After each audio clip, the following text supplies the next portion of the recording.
ከፊንቴክ ጉዳይ ጋር በተያያዘ ተጽዕኖ ፈጣሪዎቹና አርቲስቶቹ በቁጥጥር ስር መዋላቸው ተሰማ። የፌዴራል ፖሊስ ሀገሪቱን እያነጋገረ ባለውና የበርካታ ዜጎችን ሀብት ባወደመው የፊንቴክ ኢንቨስትመንት የኤሌክትሪክ መኪና ሽያጭ ማጭበርበር ወንጀል የተጠረጠሩ ታዋቂ አርቲስቶችና የማህበራዊ ሚዲያ ተጽዕኖ ፈጣሪዎችን በቁጥጥር ስር አውሎ ምርመራ መጀመሩ ተዘግቧል።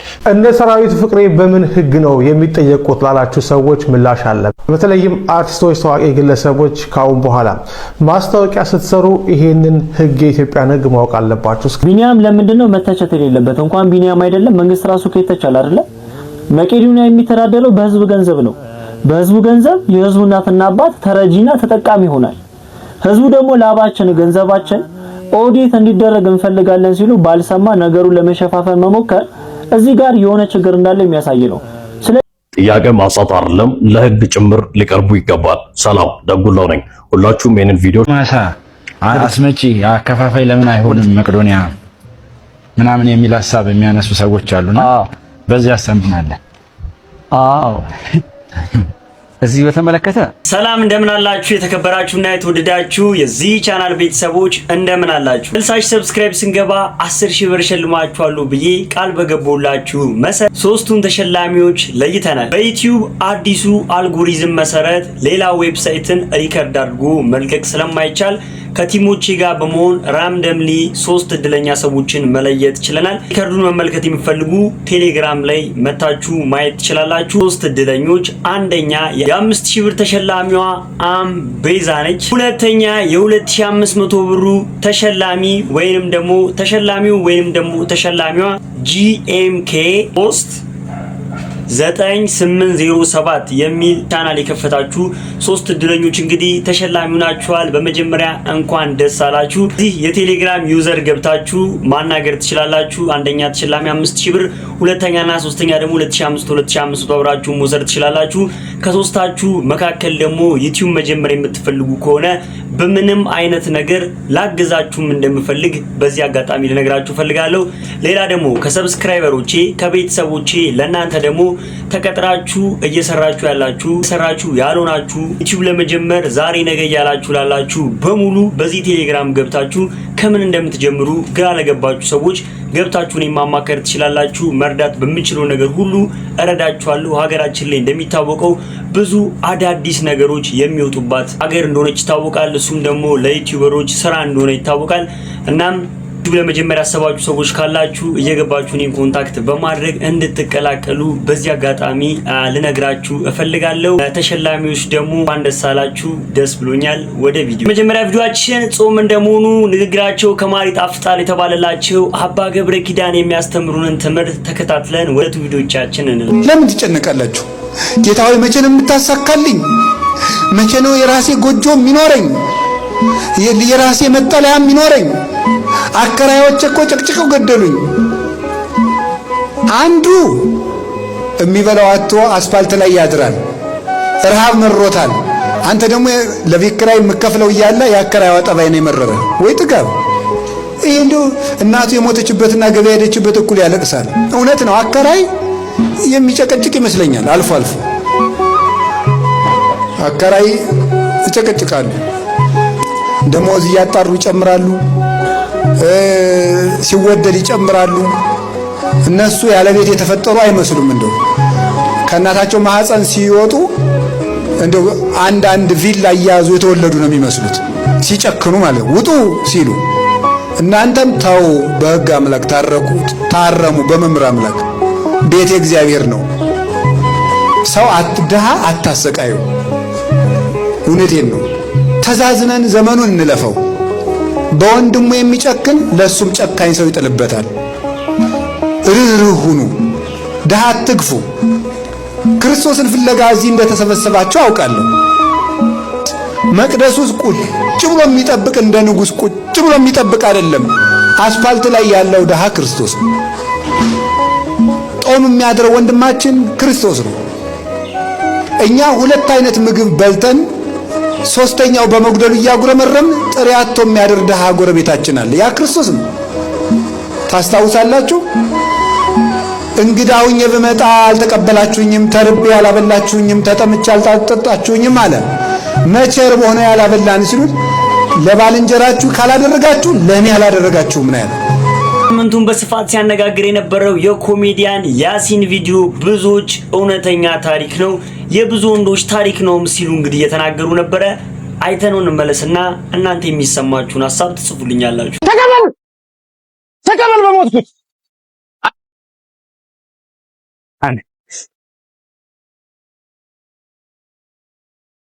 ቆንጂት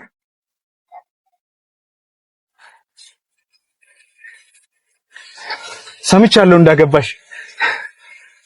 ጎጆሽ እንዴት ቀና፣ ልጆችሽ አደጉ፣ ባል ትዳር ስጤና። ያዝማ ረዳት ሂሳብ ከኔ ቁረጥ፣ ለከፈለላት ነው ልብና ጆሮዋን ባንድ ቀን መሰጥ። ያዝ በሞትኩት ያዝ ጨንካ ተቀበል በሞትኩት አይደል ለፌርማታ ለሽንገላ ፍቅር ስከፍል ነው የኖርኩት። መውደዴን ስከፍል እምነቴን ስከፍል መክፈሌን የጣ ለዚች ከፍላለሁ ያቺ እስክትመጣ። ተስማምቶሻል በጣም የኔን እንኳን ተይው ማፈቅራትን እንጂ ምግባባት አላጣ። ባልሽ ይወድሻል አንቺስ ቆይ ወደድሽው? ለሱ ክፍት ሆነለት በኔ ይቆለፍሽው።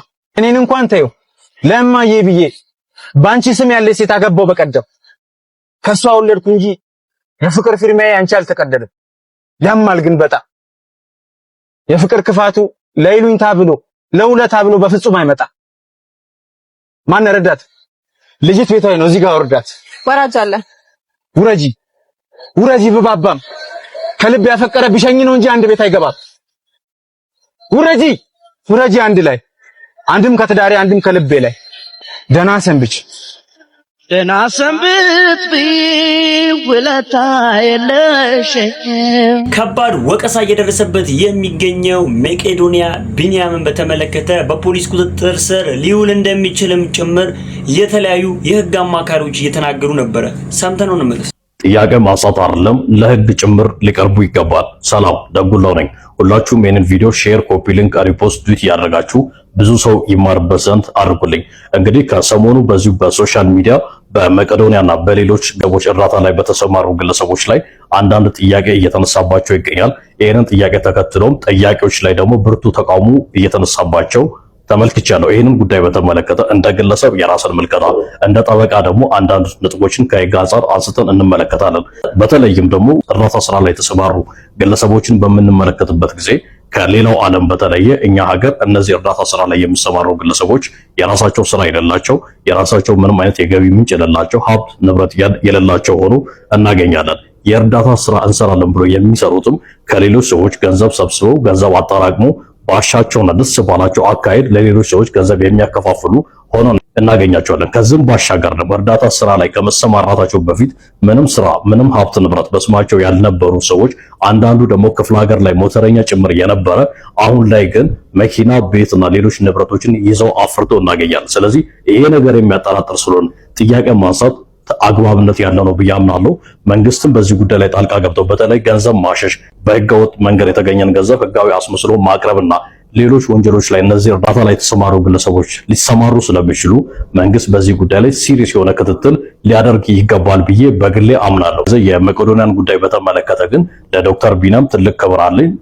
በጣም ድንቅ ስራ እየሰራ ነው። ነገር ግን እየተነሳ ባለው ጥያቄ መሰረት ኦዲት ይደረግ፣ ገቢ ወጪ ይታወቅ፣ ሌሎች ገንዘቦች በየጊዜው የሚሰበሰቡ ገንዘቦች ከምን ላይ ዋሉ ያን ሪፖርት አድርግ ብሎ ጥያቄ ማቅረብ ኃጢአት ወንጀልም አይደለም ነውርም የለውም ብዬ አምናለሁ። አመሰግናለሁ። መቄዶንያም እንግዲህ ለምንድነው የራሳችሁ ቢዝነስ የማይኖራችሁ በየአመቱ ለምንድነው ከሰው ብር የምትጠይቁት የሚል ጥያቄ ተጠይቆ ነበረ። ለሱም የሰጠው መልስ አለ። እስኪ አይተነው እንመለስ። ማሳ አስመጪ አከፋፋይ ለምን አይሆንም መቄዶንያ ምናምን የሚል ሐሳብ የሚያነሱ ሰዎች አሉና በዚህ ያሰምናለን። አዎ እዚህ በተመለከተ እኛ እኮ ስራችን ሁለት በነገራችን ሁለት ነው ስራችን።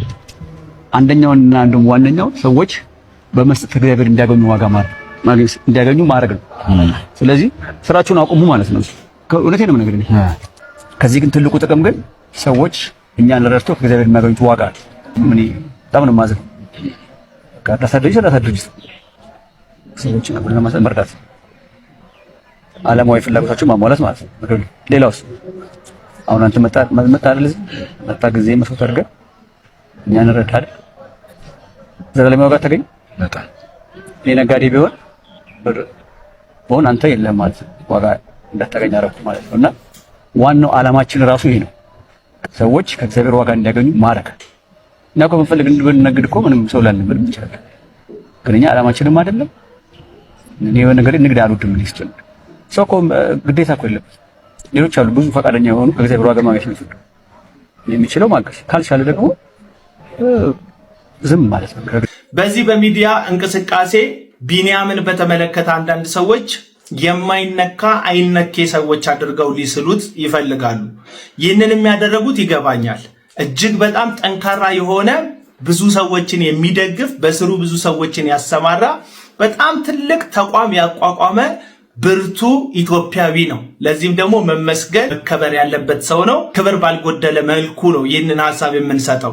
ነገር ግን ቢንያም አይነካ አይደለም። ቢንያም ብቻ አይደለም። ሀገሪቱን ከሚመሩት ጠቅላይ ሚኒስትር ዶክተር አብይ ጀምሮ እስከ ወረዳ ጽህፈት ቤት ድረስ ያሉ አመራሮች ሁሉ ከህግ በታች የሚሆኑበት እያንዳንዱ ሰው በህግ የሚጠየቅበትን ፍትሃዊ የሆነ ምድርና ሀገርን በቻልነው መጠን መስራት ካልቻልን የማይጠየቁ በሐሳብ የማይሞገቱ ሰዎችን በፈጠርን ቁጥር አምባገነንነትን በቤተ እምነት በቤት ውስጥ እና በማህበረሰቡ መካከል እያጎለበትን እንመጣለን እንጂ ምንም ትርፍ አናገኝም።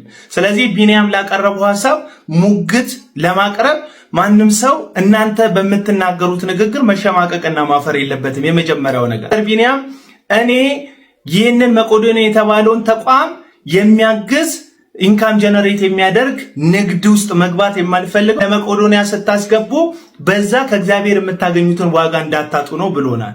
በጣም ጥሩ ሐሳብ ነው። ነገር ግን ከእግዚአብሔር ዋጋ ለማግኘት መቄዶንያ ድረስ መጓዝ ለመቄዶንያ ይሄ ሁሉ አርቲስት ይሄ ሁሉ ግለሰብ አብሮ መቆም አያስፈልገው። ምክንያቱም በተለይ አዲስ አበባ ውስጥ የምንኖር ሰዎች እናውቀዋለን። በ100 ሜትር ርቀት አዲስ አበባ ከተማ ላይ ብዙ ለልመና የወጡ ህፃናት፣ እናቶች፣ አባቶች የመድኃኒት መግዣ ያጡ በጣም አደጋ ውስጥ ያሉ ታማሚዎች ሁሉ በየመንገዱ እጃችንን እንድንዘረጋላቸው በዚህ ሰዓት ላይ እየጠየቁን ያሉት ከእግዚአብሔር ስለሚገኝ ዋጋ ብቻ ከሆነ መቄዶንያ ድረስ ከምንመጣ በቅርባችን ያሉ ችግረኞችን ብንረዳ ለኛው ለሁላችንም አዋጭ ነው። ስለዚህ መቄዶንያ መርዳት ከእግዚአብሔር ዋጋ ማስገኘቱ ምንም ጥርጥር የሌለው የመልካም ሰዎች ተግባር መሆኑ የታመነ ቢሆንም ተቋም ይቋቋም የሚለውን ሐሳብ ግን ላለመቀበል ምክንያት ሆኖ አላገኘሁትም። ለምንድን ነው ይህንን የምንለው?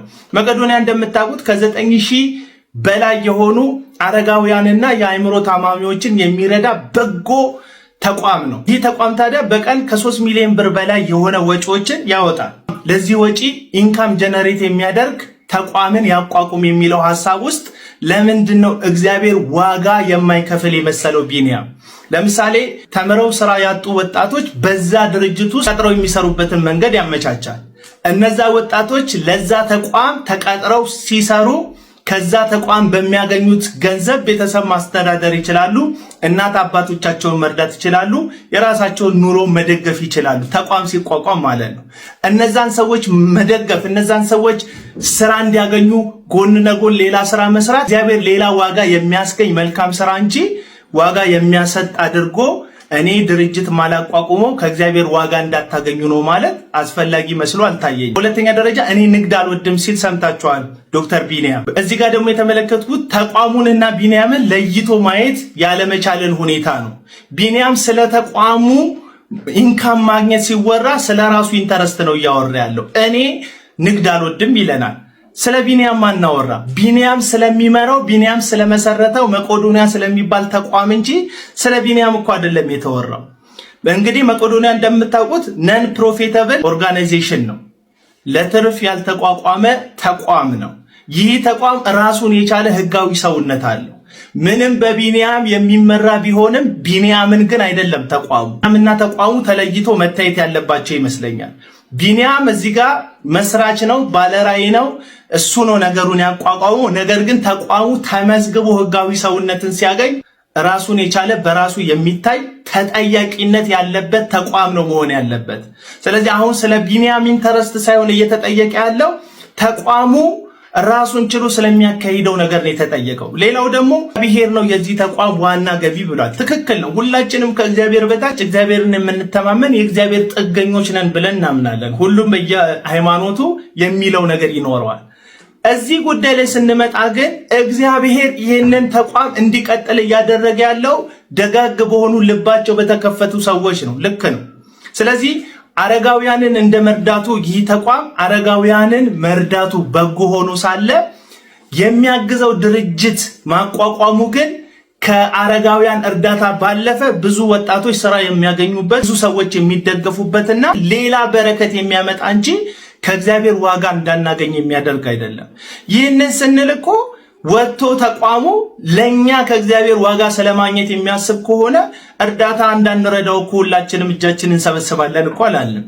ያቋቋመውን ተቋም በመጠቀም እርዳታውን የልመና ወይም ያምጡ ብቻ መሆን ይቀርና የጥቅም ይሆናል፣ ሰርቪስ የመስጠት ይሆናል። ስለዚህ ጉዳዩን አፕግሬድ ስለማድረግ ስለማሻሻል እንጂ እየተወራ ያለው ይየውን አመናፍሰነው ከእግዚአብሔር ዋጋ እንድታገኙ ብቻ አስቤ ነው የምለምናችሁ የሚለው ነገር ውሃ የማያነሳ ነው የሚሆነው እና ጉዳዩን በዚህ ደረጃ ብትመለከተው መልካም ነው። ቢኒያም አንተና ተቋምክ የተለያያችሁ መሆኑን ማሳየት መቻል አለብህ። ሌላ ደግሞ በፊንቴክ ኢትዮጵያ በ500 ሺህ ብር ቅድመ ክፍያ የቢዋይዲ መኪና ሼኮች ከመታሰራቸው በፊት መንሱር ጀማል ህዝብ ተሰብስቦ አንተ ምክንያት ገንዘባችንን ተበላን ሲባል የሰጠው መልስ ነበረ። ከሱ ጋርም ተያይዞ ደግሞ እውነተኛ ነገሮችን በመናገር የምናውቀው አዎንታም አያይዞ ቪዲዮ ሰርቶልን ነበር። እስኪ አይተን ነው እንመለስ። እነ ኮተት እንደዚህ እያሉ ነው እናዳምጣቸው።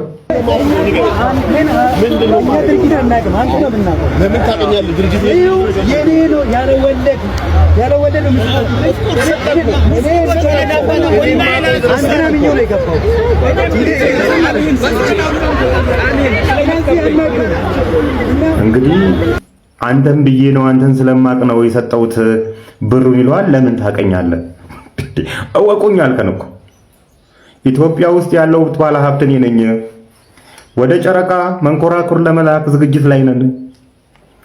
የግል ጄት ለመግዛት እየተዘጋጀው ነኝ። እወቁኝ። ፊንቴክ ኢንቨስትመንት አዳባ ብራንች እኔ ነው። እወቁኝ አልከና አወቅነ። አታቀንም። ለምን አወቀኝ ልትለኝ አትችልም። ለሁላችሁም ነው የሚሆነው። ደጋግሜ እንደምለው ከሁሉም መንሱር ይሻላል። ቢያንስ የተፈጠረውን ችግር ወደ አደባባይ ወጥቶ ለመናገር እየሞከረ ነው ያለው። ሌሎቹ ግን በየጉሮሯቸው በየጎሪያቸው ተደብቀው የት እንደምትገባ እናያለን ነው የምልህ። በፍትህ አግባብ በህግ አግባብ ነገሮች ሁሉ እየሄዱ ነው ያሉት። እስከ መጨረሻው ይካሄድባቸዋል። ፍትህ ትክክለኛ ፍርድ እስካልሰጠኝ ድረስ እፈራላችኋለሁ። ምክንያቱም እነዚህ የተበሉ ሰዎች ህመማቸውን ልትረዱላቸው ይገባል። ከልጆቻቸው ጉሮሮ ላይ ነው ነጥቀው ለእናንተ የሰጡት። ይህንን ብር ከልጆቻቸው ጉሮሮ ላይ ነጥቀው አንተ ልጅህን የምታሳድግበት ሀገር የጋራ ሀገር ነች ልንል አንችልም። ስለዚህ ፍትህ እስካለ በፍትህ ይኬዳል። ያለበለዚያ ግን እፈራላችኋለሁ። እውነቴን ነው የምላችሁ፣ እፈራላችኋለሁ። ትላንትና መንሱር ጀማል እንዴት እንዳመለጠ ሁላችንም የምናውቀው ነው። እዛ አካባቢ የህግ አካላት ባይኖሩ ኖሮ የአንድ የተናደደ ቪክቲም ሊሰጥህ ይችላል ነው ምልህ።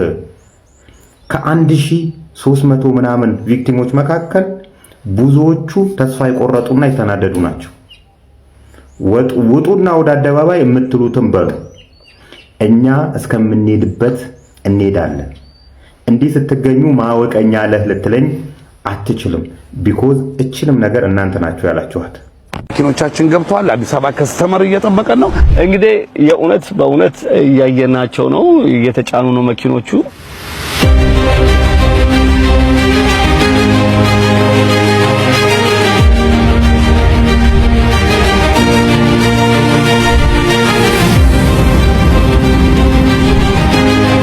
ሀበሻም በዚህ ጉዳይ ላይ ሐሳቡን ሰጥቷል። ለምንድን ነው የሚከሰሱት እያላችሁ ጥያቄ ስታቀርቡ ለነበራችሁ ሰዎች መልስ ይሆናችኋል ብዬ አስባለሁ። አይተነው ነው መልስ። እንደ ሰራዊት ፍቅሬ በምን ህግ ነው የሚጠየቁት ላላችሁ ሰዎች ምላሽ አለ። በተለይም አርቲስቶች፣ ታዋቂ ግለሰቦች ካሁን በኋላ ማስታወቂያ ስትሰሩ ይሄንን ህግ የኢትዮጵያን ህግ ማወቅ አለባችሁ። እስከ መጨረሻው ተከታተሉት፣ ይጠቅማችኋል። ማስታወቂያ ለምትሰሩ፣ ለምታስተዋውቁ፣ ብራንድ አምባሳደር ለምትሆኑ በጠቅላላ ይጠቅማችኋል። ከባድ መረጃ ነው።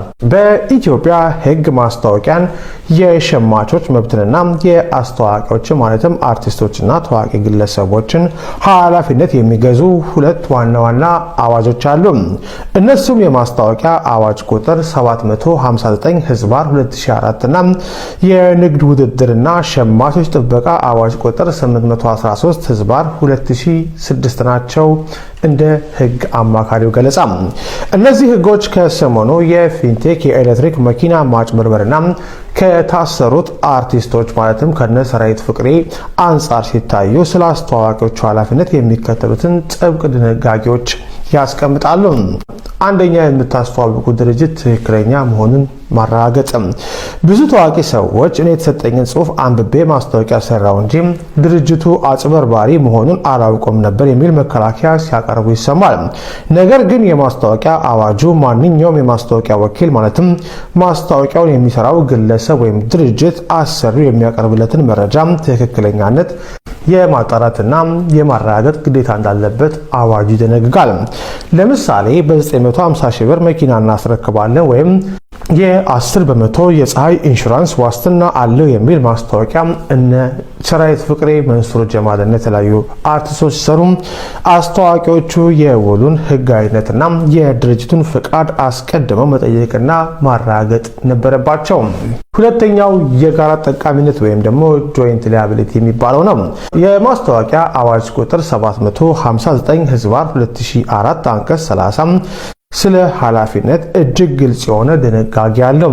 ሕጉ እንደሚለው ተቃራኒ ማስረጃ ካልቀረበ በስተቀር የዚህን አዋጅ ድንጋጌ በመተላለፍ የተሰራጨ ማስታወቂያ በማስታወቂያ አስነጋሪው ማለትም ኩባንያው፣ በማስታወቂያ ወኪሉ ማለትም በአስተዋቂው ወይም አርቲስቱና በማስታወቂያ አሰራጩ ማለትም ሚዲያው ፍቃድ እንደተሰራጨ ተቆጥሮ በሕግ ጠያቂ ይሆናሉ። ይህ ማለት ማጭበርበሩ ሲከሰት ኩባንያው ብቻ ሳይሆን ህዝብን እንዲያምን አድርገው ማስታወቂያን የሰሩት አርቲስቶችና ያስተላለፉት ሚዲያዎች ጭምር በሕግ ፊት የጋራ ጠያቂነት አለባቸው ማለት ነው። ሶስተኛው ሐሰተኛና አሳች ማስታወቂያ ነው። በሌላ በኩል የንግድ ውድድርና ሸማቾች ጥበቃ አዋጅ ቁጥር 813 ህዝባር 2006 ሸማቹን የሚያሳስቱ የንግድ ድርጊቶችን በጥብቅ ይከለክላል። የአንድን ዕቃ ትክክለኛ ዋጋ መደበቅ፣ ለምሳሌ ታክስና ኢንሹራንስን ደብቆ 950 ሺህ ብር ብቻ ነው ማለት የሌለን የአቅርቦት ጊዜ አጋኖ መናገርና በተጠቃሚ ላይ የኢኮኖሚ ጉዳት የሚያደርሱ አሳሳች ማስታወቂያዎችን መስራት በሕግ የሚያስቀጣ ወንጀል ነው። አስተዋቂዎቹ በማጭበርበር በቀጥታ ተሳትፎ ባይኖራቸው እንኳን ኃላፊነታቸውን በአግባቡ ባለመውጣታቸው ማለትም በቸልተኝነት በሕዝብ ላይ ለደረሰው የገንዘብ ኪሳራ ተጠያቂ ሊሆኑ ይችላሉ። ሸማቾች የተታለሉት የእነሱን ዝናና ማረጋገጫ አምነው በመሆኑ ተጎጂዎች ካሳ የመጠየቅ መብት አላቸው። ተጨማሪ መረጃዎችን ይዘንላችሁ እንመጣለን። ሌላ ደግሞ በዚህ ሰዓት አዶናይ ከባድ ንቅናቄን እያደረገ እንደሆነ ሁላችሁም ተመልክታችሁታል ብዬ አስባለሁ። ከዚሁ ጋር በተያያዘ ደግሞ ሊያሹ የተናገረችው ንግግር አለ። ለሱም ደግሞ አንድ ወንድማችን መልስ ሰጥቷት ነበረ። አይተነው እንመለስ። እንዴት ነው ዲያስፖራ የነበረ ሰው የካናዳ ህይወት መሮት ጎዳና ወጣው ብሎ ህይወቱን የስደት ህይወትን የዲያስፖራን ህይወት ማሸነፍ አቅቶት ወደ ሀገር ተመልሶ መጥቶ ከዛም በሶሻል ሚዲያ እውቅናን አግኝቶ ፈምሶ ሰዎች አክሴፕት አድርገው ተቀብለውት ድጋሜ አሜሪካ ሄዶ አሜሪካ የሚኖሩትን ስንት ዓመት የኖሩትን ዲያስፖራዎች እሱ በሚናገረው ንግግር ሊነቃቁ የሚችሉት እና እንደ ሰውኛ ቁጭ ብላችሁ ስታስቡት በጣም እኮ ነው የሚያስቀው። ሊያዬ in fact አሁን የተናገርሽው ነገር በሙሉ ማለት ነው is exactly the reason why አዶናይ ስለዚህ ኢቨንት ብቁ ሆኖ የተገኘው ማለት ነው። ምልሽ መሰለሽ አዶናይ is not saying መቶ የተማሩ ሰዎችን ብዙ ደረጃ የደረሱ ብዙ ታሪክ የሰሩ ሰዎች አሉ እናውቃለን። በእኛ ኮሚዩኒቲ በአሜሪካ ውስጥ አይደለ እንዴ በዩሮፕ በስንት ቦታ he's not saying ከነሱ ተሽሎ ተገኝቶ አይደለም እኮ ግን አዶናይ የራሱ ታሪክ አለው። ሰውን ኢንስፓየር የሚያደርግ ታሪክ እንደዚህ ሁሉ ፈተና ውስጥ አልፎ እንደዚህ ነገሮች በሙሉ ህይወት ውስጥ ተከናውነው በዛ ሁሉ ውጣ ውረድ አልፎ ማለት ነው እዚህ ደረጃ መድረሱ ትልቅ ታሪክ እኮ ነው። ሰውን ኢንስፓየር ሊያደርግ ያስፈልጋል። ወጣቱን ኢንስፓየር ያደርጋል። ከዛም አልፎ ይሄ የመንፈሳዊ ታሪክ ነው። እግዚአብሔር ነው አዶናይን እዚህ ደረጃ ያደረሰው። እናንተ ልትረዱ የሚያስፈልጋችሁ ነገር ቢኖር የእግዚአብሔር ስራ ነው በአዶናይ ህይወት ላይ የምናየው ያለ ነው እኮ። ይሄ ሁላ ሰው አዶናይን ወዶት የሚደግፈው ዝም ብሎ አይደለም አይደል እንዴ? This is real stuff. This is real life. ገባችሁ? And so አንዳንድ ሰው ላይረዳው ይችላል። እንዴት በዚህ ገብቶ በዛ ወጥቶ በዚህ ገብቶ እንዴት እንደዚህ ከዛ ሆኖ እንደዚህ ሰው ነው። But at the end of the day, you know, he's not here to teach you እናንተን እንዴት ዶክተር እንደምትሆኑ ሎየር እንደምትሆኑ ፕሮፌሽን አይደለም የሚያስተምራችሁ። የሚያስተምራችሁ is the story of triumph. እንዴት በህይወታችሁ you know ከመውደቅ ሰውን ከመብራት ራሳችሁን መሆን accept ማድረግ you know just living your story. And you know ማን እንደሚያስታውሰኝ ታውቃላችሁ? actually አዶናይ ቶኒ ሮቢንስ በዚህ ዓለም በጣም ታዋቂ ፐብሊክ ስፒከር ሞቲቬሽናል ስፒከር የሆነ ሰው ነው። ቶኒ ሮቢንስ ጋይዝ ሽንት ቤት ያጸዳ ነበር። he was a janitor. ገባችሁ? የተወለደው ቤተሰቡ his mom was a drug addict. እሺ ብር አልነበረውም፣ ድሃ ነበረ። ድረግ አዲክት እንትን ውስጥ ነው የኖረው። ትሬለር ፓርክ ውስጥ ነው ያደገው። ሽንት ቤት ያጸዳ ነበር ቶኒ ሮቢንስ። but you know የነበረው ሞቲቬሽን የነበረው በህይወቱ you know inspiration ሰው መቀየር ነበር። እና ይሄ ሰውዬ he didn't go to college, he didn't study some crazy accolade ምናምን ያለው ሰው አልነበረም። all he did was go through life. he studied የሰው ልጅ እንዴት መቀየር እንደሚችል ማለት ነው። ልክ አዶናይ ህይወት ውስጥ እንደተቀየረ አዶናይ you know የእግዚአብሔርን እጅ በህይወቱ እንዳየው ማለት ነው። ይሄን ሁላ ነገር በህይወቱ አሳልፎ ዞሮ ይሄንን ለሰው ማስተማር ጀመረ። ሰውን ኢንስፓየር ማድረግ ጀመረ። today guys Tony Robbins, he's a multi-billionaire. ገባችሁ? who owns multiple companies. ዓለም በሙሉ ትላልቅ ስፒኪንግ ኢንጌጅመንት ሰውን ኢንስፓየር ያደረገ ሞቲቬት ያደረገ ስንት ሰውን ያነቃቃ ሰው ነው። ከዛም አልፎ ከነ ቢል ክሊንተን ጋር ከፕሬዚደንቶች ጋር ስንት ስራ የሰራ ሰው ነው። you guys have to know አዶናይ እኮ ገና 26 ዓመቱ ነው፣ ወጣት ነው ገና። he's in the beginning of his life. ገባችሁ? እና እኔ ምለው እንደ መጨረሻ ማለት ነው ትረዱት ላትረዱት ትችላላችሁ። but at the end of the day አንቺ እኮ ታላቅ እህቱ ትሆኛለሽ ሊያ። እሱን ማበረታታት ነው እንጂ ያለብሽ አፕሊፍት ነው እንጂ ማድረግ ያለብሽ እስከዚህ መጠን ክሪቲሳይዝ ማድረግ አያስፈልግም። ገባችሁ? አያስፈልግም። ይሄ በጣም it looks like something else እውነት ለመናገር። and so ምን ደግፈዋለን አዶናይን ምን ረዳ ይገባናል። keep going brother, we support you. you know ገና ብዙ ደረጃ ትደርሳለህ፣ ገና ብዙ መንገድ ትጓዛለህ። you're going to do so many historical things. እግዚአብሔር መርጦሃል ጋር that's it. እግዚአብሔር put you in position, you know እሱ ነው እዚህ ደረጃ ያደረሰ፣ እሱ ነው እስከ መጨረሻው የሚወስድ። እግዚአብሔር ይባርክ። ቀጥልበት ልል እፈልጋለሁ። እወዳለሁ ወንድሜ። ቤተሰቦች ለዛሬ ይላችሁ የመጣሁት የተመረጡ ቪዲዮዎች እነዚህን ይመስሉ ነበረ። እንደወደዳችኋችሁ አልጠራጠርም። ቪዲዮ ላይክ ሳታደርጉ የጀመራችሁም ላይክ ማድረግ እንዳይረሳ። ሀሳብ አስተያየታችሁን ወንድማዊ ምክራችሁንም ደግሞ ኮሜንት ላይ በነጻነት እንጽፉልኝ እፈልጋለሁ። በተመረጡና አዳዲስ ቪዲዮዎች እስከምንገናኝ ድረስ ቸር ሰንብቱ። እወዳችኋለሁ።